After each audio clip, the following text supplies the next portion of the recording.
Here's a question worth sitting with for a second. If you had enough cash in the bank to buy your house outright, no loan and no monthly payment, would you write the check? Most people say yes before they finish the sentence. The richest people on the planet say no, and they have a reason. I am Ron Siegel, certified liability advisor, helping families build wealth through strategic debt management.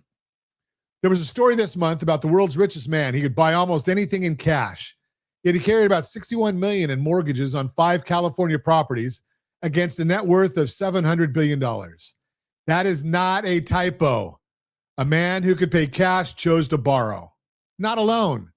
One famous tech founder refinanced his home years ago at barely over 1%.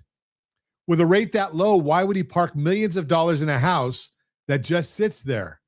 One well-known celebrity bought a Beverly Hills mansion and then put a $43.75 million mortgage on it at 5.25% after she already owned it. She pulled cash back out on purpose.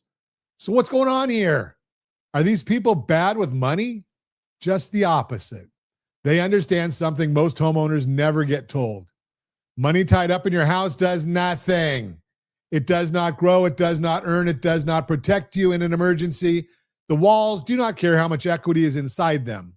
The house is worth the same whether you owe $0 or $400,000. At my desk, we talk about 3 things in this order: safety, liquidity, and return. Safety is, can you sleep at night? Liquidity is, can you reach your money when life happens? Return is what your money earns while it waits. Paying off your house early fails the liquidity test. You feel safer, but you have locked your cash behind a wall where you cannot touch it. Here's the part the wealthy understand. If your money can earn more invested than your mortgage costs you in interest, keeping the mortgage is the smarter move. They'd rather keep their dollars working than bury them in drywall. So what does this mean for you? You do not need $1 billion to use the principle. Picture a homeowner with a $650,000 mortgage. They get a small windfall, and the gut reaction is to throw it all at the loan. It feels responsible. But once that money's in the house, it's gone from their life. No emergency fund, no options. If they lose a job, the bank does not care that they paid extra last year. They still want the payment. Now picture that same homeowner keeping that cash liquid and working instead. If something goes wrong, they have a cushion. If an opportunity shows up, they can move.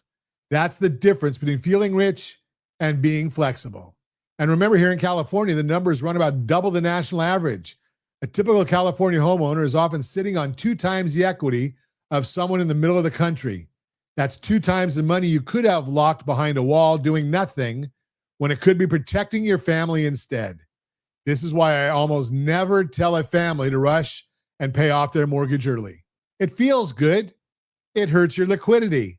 The goal is not zero debt. The goal is the lowest household blended interest rate you can build across everything you owe while keeping your money within reach. The billionaires are not smarter than you. They just got better advice. The lesson is not to copy their exact deal. The lesson is the principle underneath it. Sometimes the smartest financial move is not paying everything off. It's keeping your money flexible and working for you. Strategy beats rate always. If you want to see where your own money is sitting and whether it is working or just stuck, I put together a simple tool that walks you through your budget, your savings, and your next steps. Go to rsrlinks.com/keysteps.